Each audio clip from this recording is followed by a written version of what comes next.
Hey guys, I thought I'd show you a little behind the scenes of how I painted this horse in my latest painting, Spirit of the Forest. This is an oil painting, so I'll be working in 3 stages. The first one is blocking in.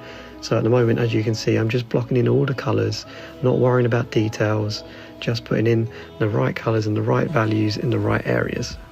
And the most important step for this bit is putting in where your shadows are going to be, and then also marking in whereabouts your highlights are going to be. And even though we're painting a grey horse right now, it's not actually grey. I was actually using a mix of burnt sienna, ultramarine blue, and also titanium white. And with those colours you can make a whole range of greys. And this painting was actually inspired by a recent trip to the New Forest in the UK, where honestly the inspiration was everywhere. These horses were roaming so freely and it was so beautiful to watch them just roaming in the forest. It was so inspiring and I knew I had to paint it. Now, as you can see, we finished the blocking in layer now and we're moving on to the modelling.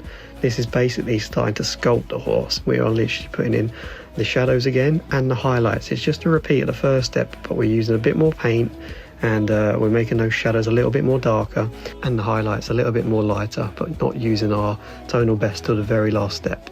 This is actually my favourite stage because you actually start to see the horse come alive. It's funny because sometimes the modelling stage and the detail stage start to blend into one. Now, as this is a very small horse, it didn't take me too long to add in those final little details. So as you can see, I'm adding in those brightest whites now, where the sun's hitting the horse from the right side, and I'm adding in those final bits of titanium white. So I really hope you love this piece, and here's the final result. You can also see the full painting over on my Instagram right now if you want to go check it out. Thank you for watching.